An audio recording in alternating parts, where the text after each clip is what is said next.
We are back. Birmingham NEC for the Autosport International 2012. Today, we hope to bring you some fantastic highlights from a fantastic show. This is Overdrive.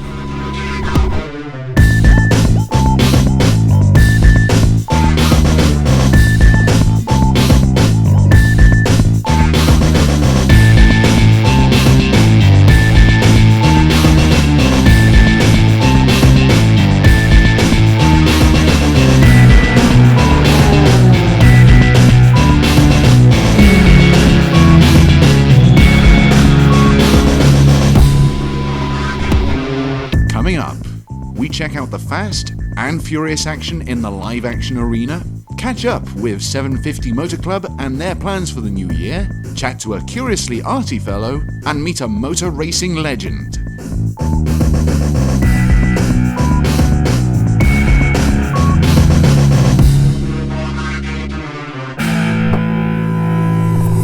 We're at Autosport International, the biggest motorsports exhibition in the world. Now in its 23rd year, it welcomes over 80,000 visitors over the 4 days and displays everything from the latest racing technology to, well, see for yourself. It's also where the clubs announce their plans for the new year, and Rosemary's down on the show floor with Viv Ayers from the 750 Motor Club. Thanks, Dave. So, Viv, Hi. how was 2011 for you? It was a bit of a struggle, but we got through it fine. Financial struggle. We survived. Fantastic. Any particular way you survived? Any cutbacks you had to make? Yes, we are now putting more content into each race day, which is becoming quite nerve-wracking at times, because if something goes wrong, somebody's going to lose. Fortunately, nothing like that happened last year. Anything new in 2012? We're not planning anything new in 2012 on the racing front. We're trying to consolidate what we've got.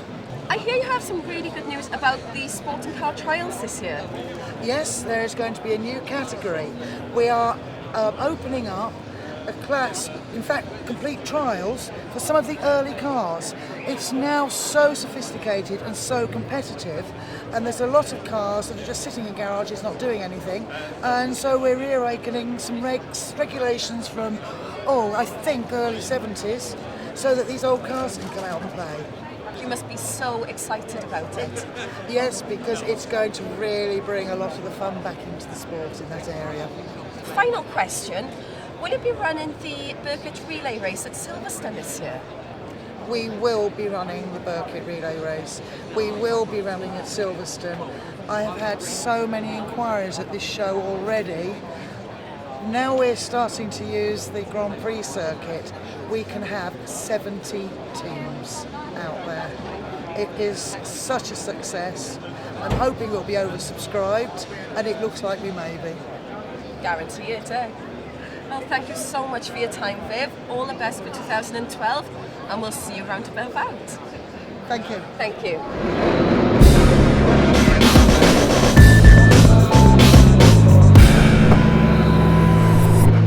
The cars aren't confined to the stands at Autosport International.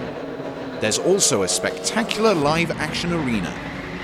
Taking part this year is one of the MSA's newest recognised sports. It looks like racing, but what is it? Back into the relative quiet of the exhibition hall to find out more. So, Mark, you tell me it isn't racing, and it's not sprinting. What is it? It's probably best explained as being about halfway between the two. A little bit more involved than sprinting, in that you haven't just got one car on the track at once. You've got anything up to 20, 30 cars out there, but you're not actually racing against each other, you're against the clock. So it's a little bit, usually less damaging than racing can be, a bit less frantic. Right, so what's the name you've got for it? It's called Time Attack. We are lucky at the moment to have one of our Time Attack drivers, Marcus. Could you tell me a bit more about how it feels to be in a car going at certain speeds? You have to switch yourself off from the speed that you're travelling at. Peak speeds I'll see in my Skyline is up to 175 miles an hour on some of the straights, and if you think about that too much then you'll make a mistake. You have to switch off, get your head into just driving the car and think about nothing else. What sort of cars take part in these events? Pretty much anything that was once on the road. These cars all started out pretty much as road cars.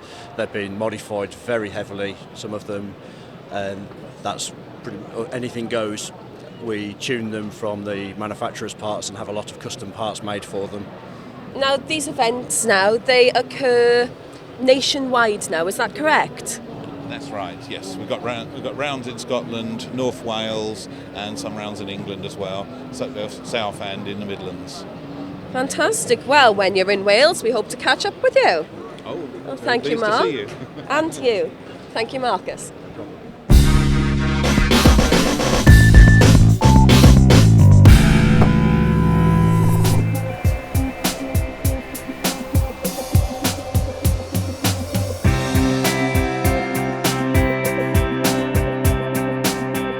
Cars and racing are emotive subjects, and popular ones for artists to paint pictures of. And Ian Cook is no exception.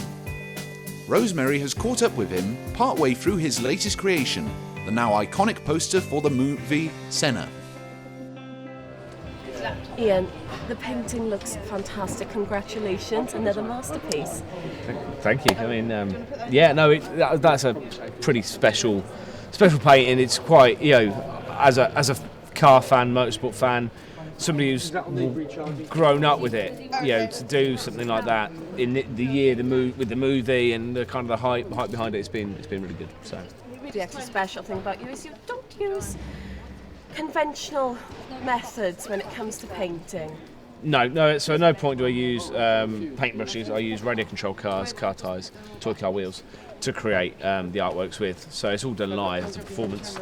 As you've seen today, and that's my process. That's what I'm known for, and that's what I do. Generally cars, occasionally one-off portrait stuff. How long have you been doing it for? We're doing it for 4.5 years now. This is my fourth year at Autosport actually. All started because, I'm a car enthusiast, I'm an artist, and I also bought a radio control car for Christmas. I was told not to take down studio, not to get paint on it. Well, what are you meant to do? When you're told not to do that. So, it's fun doing it. So fun doing autosport. But then also, going around the country doing it at racetracks, at shopping centres, out in Abu Dhabi, out in Barcelona. Increasingly, there's hopefully some quite exciting things on the horizon further afield. That's what I want to be doing. About the paintings themselves, how long do they normally take to complete? They take between 6 and 12 hours, generally. Generally a day, like it's just started this morning, finished in the evening. It just all is dependent completely on what the artwork is and what it is, whether it's a car, a portrait, a logo. Depends on how long it takes. And you've got prints and everything that comes from it. Yeah. Once you've got an artwork, you're able to scan it and then reproduce it. So you can do A4 prints, banners, vinyl wraps for the car, anything really. Once you've got that image, you can really use it for its maximum potential. Ian, thank you so much for your time. No problem. Thank you very much. We'll let you get washed up and cleaned and drink and eat. That's what I need to do. Paint aside, I have to shake your hand. Thank you were you. incredible. Thank you very much. From radio-controlled cars to something a bit bigger. Oh, this one's a lot bigger, Dave. This is a Radical SR3, and it's one of the cars used in the Radical Clubman's Cup and Radical UK Cup. Now, with me is Alex Brundle. Hi, Alex. Hiya, how you doing? I'm fine. Your name is quite a popular one. Of any relationship to the other Brundle? Yeah, that's my dad. Your dad, fantastic. So that's how you got into this, yes? Yeah, that's how the whole process began, and I've moved on from there. I saw him racing when I was a lot younger, and decided to imitate, basically. Fantastic. Now, you're going to tell me more about the car and the races, yes? Yeah, if you'd like to hear a bit more, this is a 1500 cc SR3, produces 260 horsepower. It's used in the Clubman's Cup, which is for amateur drivers, and also in the UK Cup, which is for amateur and professional drivers. On occasion, I drive the works car. I'm development driver for Radical UK, so I drive the works car with James Abbott and compete in that. Fantastic. Now the car itself looks absolutely brilliant, I have to say. But not something you would see normally on the road, going to the shops, supermarkets, car park. No, this is purely a race car, and I think Radical have seen that and decided to develop the SR3 SL, which is a car which has been adapted for the road and is type approved in EU countries. So a whole new market and a brave new world for them. Yes. So, looking back over the past year, have the seasons been successful for you? Yeah, I think it's been pretty successful. I ended up as top Brit in the FIA Formula 2 Championship and managed to land myself a drive in LMP2 with Grooves Motorsport in a Nissan Zytek, and looking at moving onwards and upwards in single-seaters, looking at GP3 and the Formula 2 series. So yeah, I'm happy with my performances and the podiums I've got over the last year, and I'm looking to move upwards. Congratulations. Any other ambitions for 2012 and onwards? I think, to be honest, just to become a racing driver at large and be paid for motorsport. That's always the intention and my ambition. I'm getting closer and closer, and I'm not going to stop until I've succeeded. Fantastic. I'm sure your dad would be extremely proud. Well, thank you very much. I shall see you again.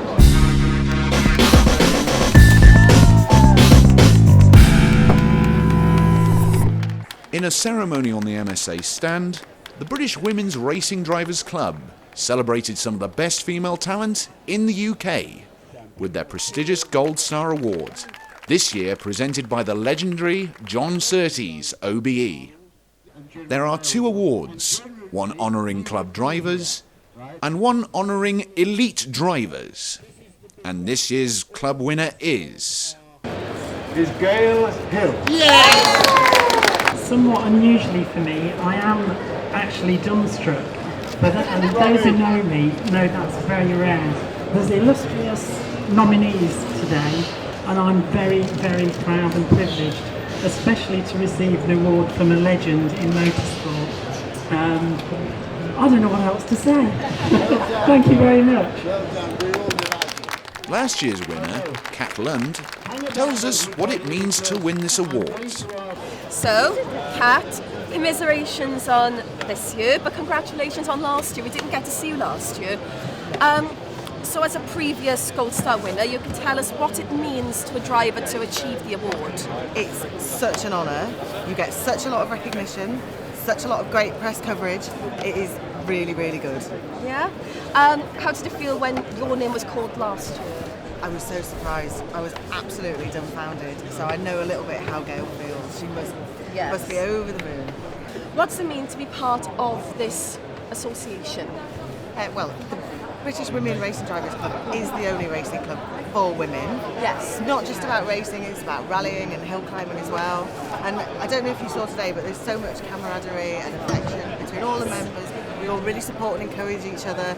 You know, we're all on email to each other all the time. You can pick up the phone anytime and talk to somebody about something.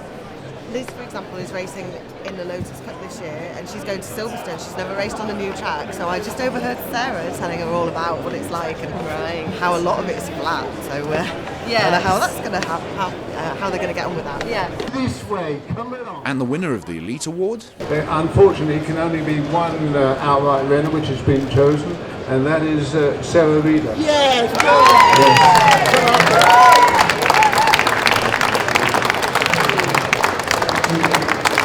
Sarah, congratulations on winning. Thank you very much. How does it feel?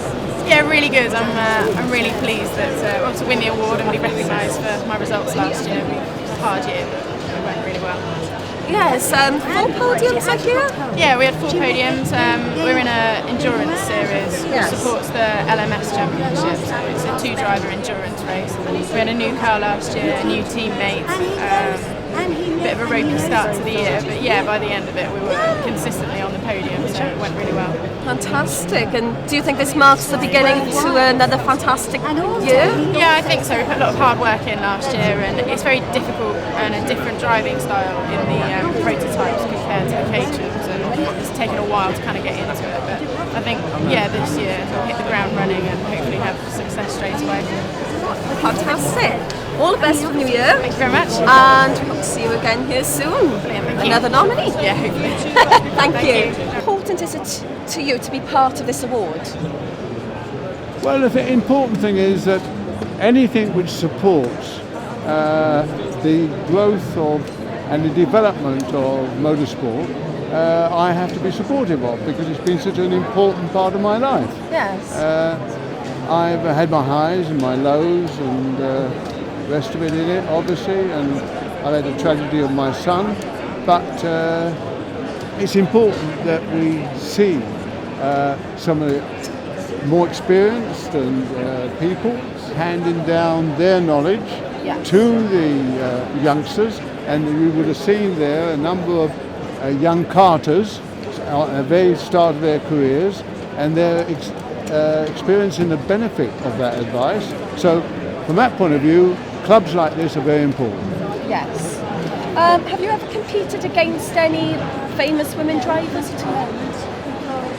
Yes, there's been, we've competed, but also in the early 70s, John Webb, who was running the Brands Hatch circuit, etc., used to sponsor a number of young drivers, lady drivers, and in fact he put them into Surtees-made cars. So Davina Girica, I think that's the right pronunciation of the surname, she had success in a Surtees-made car, so we saw that firsthand. Well, John, thank you so much. It's been a privilege talking to you. It's a pleasure. Time to catch up with some familiar faces from last year's show. So Mike, hi again. I haven't seen you for a year. How's it been? I see you got a new cover on your chassis that didn't have one last year. Yes, that's right. I mean, we launched the G55 last year. We had a huge fire factory with the bodywork supplier, so the car we showed last year was pretty bare, but no, we got the bodywork finally, and we delivered 15 cars for the championship by March, and very successful on the total package. It's been a great year, and also the car's gone into GT3, which you can see behind me here. So it's been a very strong year for Ginetta. We've sold more cars than ever, so no, things are really looking up. And the car itself, how does it feel? Does it feel any different to your other Ginettas in the past years? Does it feel any different behind the wheel? Yes, it does. I mean, it's our car to take on Ferrari with the 458, the Audi R8, so it's got a very extensive aero package programme. We've just moved to our own V8 engine for this year with 540 horsepower, very lightweight with a lot of aero. So, no, I think we'll upset some of the big brands, and it's going to be a very good year. Mike, it's great to see you again, and I might see you next year now. Yeah, I hope so. All right, take care and all the best. The great thing about this place is that you get to meet new people, and yet you still get to see the same old faces. One of them is sat right next to me now. He's let me sit in his wonderful SP300R. That's Caterham, and this is Andy Noble. Hi, Andy. How you doing? I'm good, and yourself? Yeah, we're busy, worn out, but we're having a good time. Like I said, this time last year, the SP300R had only just been launched and was in white. Now, apart from the apparent, the obvious colour, has anything else changed? Well, the car we had at last year's show was a show model. It was actually carved out of wood. It wasn't a real car, it's a show car. Since then, we've developed the car, we've tested the car, and this one we're sat in here is the first of the production unit. So this is, as will be delivered April this year to the customers. There's going to be a race series with this, is that right? Yes, the race series is for 2013, April 2013. It's a UK race series, probably with a European round in there, but it's very much a UK-based series. We'll have 25 of these on the grid, and it should be just fantastic racing. As everyone knows now, you're part of the Formula One team, or you have your own Formula One team, I should say. How has that had an impact on your British racing series as a whole? Well, the relationship actually happened at the British Grand Prix last year, where we had our name on the side of the car. What is different for this year is we now have we're now manufacturing a Formula One car. So it's the team is called Caterham F1. This is the first opportunity. This show here actually started yesterday that we've actually been able to put the brands together. So we shall see how it all unfolds. But we're hugely optimistic about it, extremely excited about it, and can't wait for the season to begin. Well, thank you very much, Andy. It was great to see you again. Good to see you again. Perhaps next year. Oh, definitely next year, yeah. Great.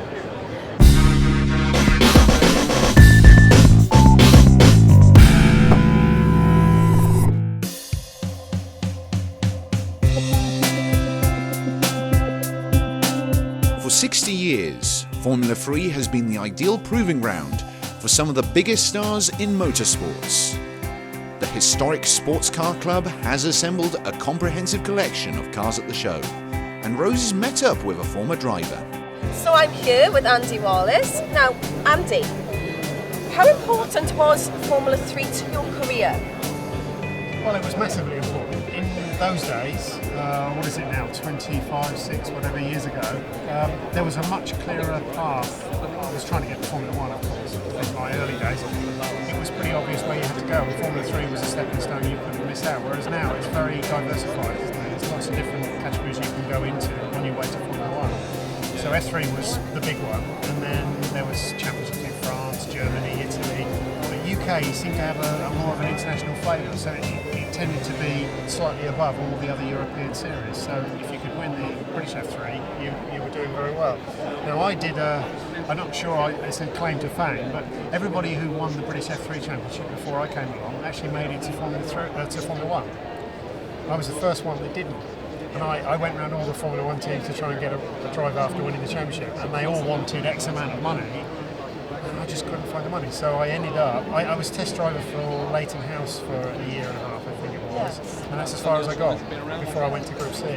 But no, F3 was very important, and I won the Macau Grand Prix as well at the end of the year, and both of those things really stood me in good stead. It didn't do my career any harm at all. So what sort of impact has it had, as an experience, has it had to your career? I think the thing with Formula 3 too, and I'm not sure if it's exactly the same now, because some of the categories now are a spec formula. Formula 3 very much wasn't a spec formula, different chassis, different engine combinations. You learned a lot about setting up cars. You had to if you were going to do well. So, you had to have good mechanics, good engineers, but at the same time you had to have this knowledge of how to set the car up, how it all worked. And that's stuff that I've been using, ever since, right up until this day. Whereas I think now, quite often you're in a spec series with very few things that you can actually adjust. So I don't think you learn quite as much about the setup as you used to. So I don't know if it's a good or a bad thing, but the knowledge, not only just of the setup of the cars, but also in those days we used to work on our own cars. Yes. Which I don't think anybody does anymore. But that knowledge is very important, I think. Yes. Thank you so much. That's it. Yeah.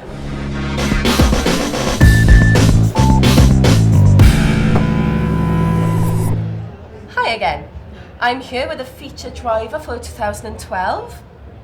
Tell you what, introduce yourself. Hi, I'm Alistair Rushforth. How did you get started? Were you always passionate about motorsports, or is it something you grew into?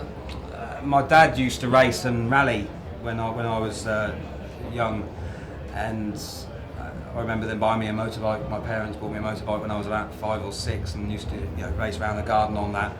And I think Mum more than Dad probably thought that 2 wheels was dangerous, so we went to a go-kart race when I was about 8, 9 years old, and it started from there. How does it feel having a team of your own now?